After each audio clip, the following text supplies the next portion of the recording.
Hi hello welcome back to Edupod. നമ്മൾ ഇന്ന് discuss ചെയ്യാൻ പോകുന്ന സോഷ്യോളജിയിലെ പ്രധാനപ്പെട്ട കുറച്ച് ക്വസ്റ്റ്യൻസ് ആണ്. എന്തായാലും എക്സാമിന് ചോദിക്കാൻ ചാൻസ് കൂടുതലുള്ളതും ഈ ക്വസ്റ്റ്യൻസ് ഒന്നും ഇല്ലാത്ത ക്വസ്റ്റ്യൻ അപ്പം നിങ്ങൾക്ക് മോഡലിൽ കാണാൻ പറ്റില്ല. അപ്പോൾ നമുക്ക് നോക്കിയ പ്രധാനപ്പെട്ട questions. First one is what is sociological imagination എന്ന് മാത്രം ചോദിച്ച് നമുക്ക് എഴുതാൻ 2 മാർക്കിനൊക്കെ പറ്റും അല്ലേ. നമ്മൾ ഒരുപാട് പഠിക്കുന്നുണ്ട് എന്താണ് സോഷ്യോളജിക്കൽ ഇമാജിൻ. നിങ്ങൾ +2 പോകുമ്പോൾ അവിടെയും നിങ്ങൾക്കത് പഠിക്കാറുണ്ട്. അപ്പോൾ ഇവിടെ തന്നെ പഠിച്ചു പോകുക, അവിടെ പോയിട്ട് രണ്ടാമത് പഠിക്കേണ്ട ആവശ്യമില്ലല്ലോ. യെസ്, അറിയാലോ, ആ ടേം കോൺട്രിബ്യൂട്ട് ചെയ്ത് ഇൻട്രൊഡ്യൂസ് ചെയ്ത വ്യക്തിയാണ് നമ്മുടെ സ്റ്റുവർട്ട് മിൽസ്. അപ്പോൾ ഇവിടെ പറയുന്ന അദ്ദേഹം എന്താണ്, വ്യക്തിഗത അനുഭവങ്ങൾ അല്ലെ, നമ്മുടെ പേഴ്സണൽ പ്രോബ്ലംസിനെ വിശാലമായ സാമൂഹികവും ചരിത്രപരവുമായ സന്ദർഭങ്ങളുമായി ബന്ധിപ്പിക്കുവാനുള്ള ഒരു കഴിവിനെയാണ് എന്തെന്ന് പറയുന്നത് സോഷ്യോളജിക്കൽ ഇമാജിനേഷൻ. ഇപ്പം നമ്മൾ ഈ ഒരു കോൺസെപ്റ്റിലൂടെ നമ്മൾ ഒരു പേഴ്സണൽ പ്രോബ്ലം നമ്മൾ കാണുമ്പോൾ അതെന്തായിട്ട് മാറുക, ചിലപ്പോൾ അതൊരു സോഷ്യൽ ഇഷ്യൂ ആയിട്ട് മാറാറുണ്ട്. പലപ്പോഴും പൂർണ്ണമായും വ്യക്തിപരമായ കാര്യങ്ങൾ തോന്നുന്നത് വിശാലമായ പൊതു പ്രശ്നങ്ങളുമായി ബന്ധപ്പെട്ടിരിക്കുവാൻ ഈ വീക്ഷണം നമ്മെ സഹായിക്കാറുണ്ട്. അടുത്തത് ദ സ്കോപ്പ് ഓഫ് സോഷ്യോളജി ആണ്. സാമൂഹ്യ ശാസ്ത്രത്തിന്റെ വ്യാപ്തിയാണ് നോക്കാൻ പോകുന്നത്. അറിയാലോ, the study of social relationships, സാമൂഹിക ബന്ധങ്ങളുടെ പഠനം. സ്റ്റഡി ഓഫ് സോഷ്യൽ ഇൻസ്റ്റിറ്റ്യൂഷന്, സാമൂഹിക സ്ഥാപനങ്ങളുടെ പഠനം. സ്റ്റഡി ഓഫ് സോഷ്യൽ പ്രോസസ്, സാമൂഹിക പ്രക്രിയകളുടെ പഠനങ്ങൾ. അപ്പോൾ അതൊക്കെ ഇതിൻ്റെ സ്കോപ്പുകളാണ്. What is the difference between status and role? പദവിയും റോളും അല്ലെങ്കിൽ സ്റ്റാറ്റസ് ആ ഒരു ഭാഗത്തു നിന്ന് റോളിൽ നിന്ന് നമുക്ക് ക്വസ്റ്റ്യൻസ് പ്രതീക്ഷിക്കാം. ഇമ്പോർട്ടൻ്റ് ആണ്, പഠിക്കുക കേട്ടോ. എന്താണ് status? It is the social position A person occupy in society അല്ലേ. അപ്പം നമ്മൾ ഒരാൾ സമൂഹത്തിൽ കൈവരിക്കുന്ന പദവിയെയാണ് നമ്മൾ എന്ത് പറയുന്നത്, സ്റ്റാറ്റസ് എന്ന് പറയുന്നത് അല്ലേ. ഫോർ എക്സാമ്പിൾ, ടീച്ചർ എന്നുള്ള ഒരു സ്റ്റാറ്റസ്, മദർ അല്ലെങ്കിൽ ഡോക്ടർ എന്നുള്ള, അല്ലെങ്കിൽ സ്റ്റുഡൻറ്റ്, ഓക്കെ, ലോയർ എന്നുള്ള സ്റ്റാറ്റസ് ഒക്കെ നമുക്ക് എക്സാമ്പിളായിട്ട് കൊടുക്കാം. അടുത്ത റോളാണ്. എന്താ role? The expect behaviour associated with the status. അപ്പം നമ്മൾ ഒരു സ്റ്റാറ്റസിൽ ഇരിക്കുന്ന, ഒരു പദവിയിൽ ഇരിക്കുന്ന വ്യക്തിയിൽ നിന്ന് നമ്മൾ ഒരു കാര്യം പ്രതീക്ഷിക്കുന്നുണ്ട് അല്ലേ, ഒരു പെരുമാറ്റം പ്രതീക്ഷിക്കുന്നുണ്ട്. അതിനെയാണ് നമ്മൾ റോൾ എന്ന്. ഫോർ എക്സാമ്പിൾ, ടീച്ചർ ആണെങ്കിൽ അല്ലേ നമ്മൾ കുട്ടികളെ പഠിപ്പിക്കുന്നു, സ്റ്റുഡൻ്റ് ആണെങ്കിലോ അല്ലേ പഠിക്കുന്നു, ഡോക്ടർ ആണെങ്കിൽ ചികിത്സിക്കുന്നു. ഓക്കെ, അങ്ങനെ പല സേവനങ്ങൾ അവിടെ എന്ത് ചെയ്യുന്നുണ്ട്, പ്രൊവൈഡ് ചെയ്യുന്നുണ്ട്. അടുത്തത് the rule for endogamy and exogamy. പദവിയും റോളും തമ്മിലുള്ള വ്യത്യാസമാണ് നോക്കാൻ പോകുന്നത്. അതുപോലെ ടൈപ്സ് ഓഫ് മാരേജ് ഒക്കെ നമുക്ക് ഈ ഒരു ഭാഗത്ത് ഇമ്പോർട്ടൻ്റ് ആണ്.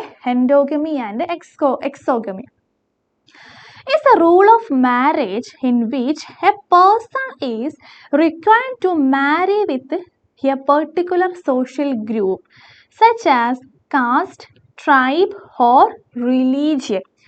സ്വന്തം സാമൂഹിക കൂട്ടത്തിനുള്ളിൽ, ഇപ്പോൾ നമ്മുടെ ഇപ്പോൾ ജാതിയോ അല്ലെങ്കിൽ ഗോത്രോ മതോ അല്ലേ, അതിനകത്ത് നിന്ന് എന്ത് ചെയ്യുക, അതിനകത്ത് നിന്ന് വിവാഹം കഴിക്കാനുള്ള ഒരു നിർദ്ദേശ നിയമമാണ് എന്ത്, എൻഡോഗമി എന്ന് പറയുന്നത്.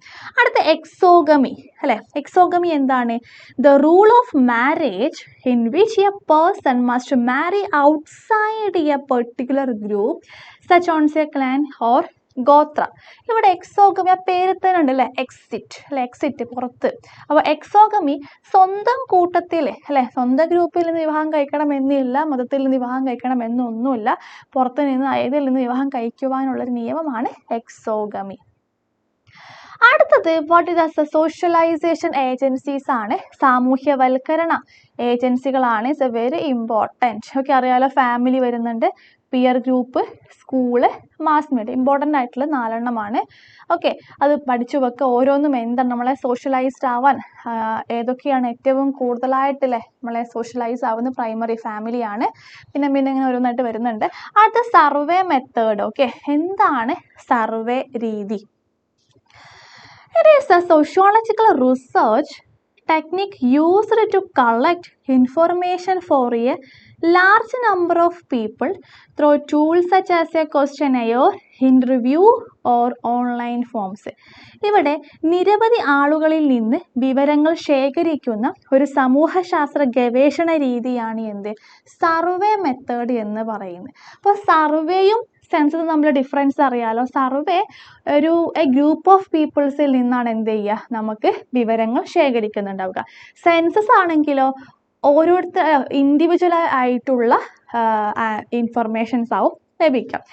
ദെൻ സർവേ മെത്തേഡിൽ നോർമലി യൂസ് ചെയ്യാറുള്ളത് ചോദ്യാവലികൾ അല്ലെങ്കിൽ ഇൻ്റർവ്യൂ അല്ലെ, അഭിമുഖങ്ങൾ, ഓൺലൈൻ ഫോമുകൾ, ഗൂഗിൾ ഫോമുകൾ, ദെൻ വാട്സാപ്പ് പോളിംഗ് ഒക്കെ നോക്കുമല്ലോ, അതൊക്കെ നമുക്കൊരു സർവേയുടെ ഭാഗമായിട്ട് നടത്തുന്നതാണ്.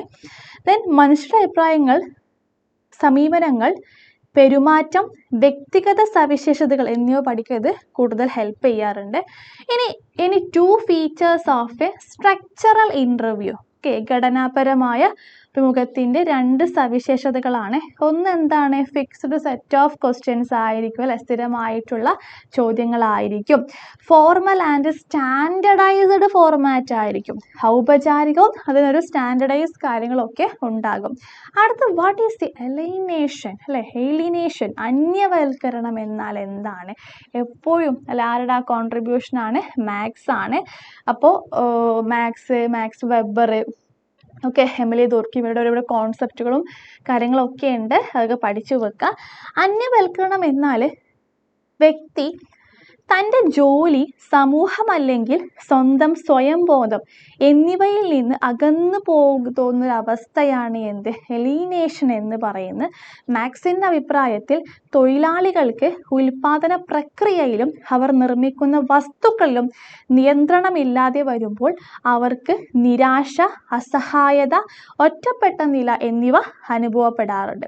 അതുപോലെ ടൈപ്സ് ഓഫ് സോഷ്യൽ ചേഞ്ച് ആണ് അല്ലെ, ഏതൊക്കെയാണ് സാമൂഹ്യ മാറ്റത്തിന് തരങ്ങൾ. First one is evolutionary changes ആണ്, പരിണാമപരമായ മാറ്റങ്ങൾ. റെവല്യൂഷണറി ചേഞ്ചസ്, വിപ്ലവാത്മകമായിട്ടുള്ള മാറ്റങ്ങൾ. അപ്പോൾ ഓരോന്നും എന്താണെന്ന് പഠിക്കാം. Then major environmental problem faced today, air pollution, water pollution അല്ലെ, വായുമലിനീകരണം, ജലമലിനീകരണം, നോയിസ് പൊല്യൂഷനൊക്കെ നമുക്ക് അവിടെ കൊടുക്കാം. അതുപോലെ ഡീഫോറസ്റ്റേഷന് അല്ലേ, ദെൻ ഗ്ലോബൽ വാർമിങ് ഒക്കെ നമുക്ക് കൊടുക്കാം. അപ്പോൾ ഇത്രയും കാര്യങ്ങൾ എന്ത് ചെയ്യുക, നന്നായിട്ട് പഠിക്കുക. ഓരോന്നും എന്താണെന്ന് എക്സ്പ്ലെയിൻ ചെയ്ത് പഠിക്കേണ്ടത് അത്യാവശ്യമാണ്. നമ്മൾ എന്തായാലും ലൈവിൽ എല്ലാം നമ്മൾ എക്സ്പ്ലെയിൻ ചെയ്ത് പറയുന്നതായിരിക്കും. അപ്പോൾ ഓക്കെ ആണല്ലോ, സെറ്റാണല്ലോ? ഇത്രയും കാര്യങ്ങളാണ് നിങ്ങൾ നോക്കേണ്ടത് കേട്ടോ. അപ്പോൾ സെറ്റല്ലേ? നമുക്കിനി മറ്റൊരു വീഡിയോയുമായിട്ട് വീണ്ടും കാണാം. അതുവരെ ബൈ.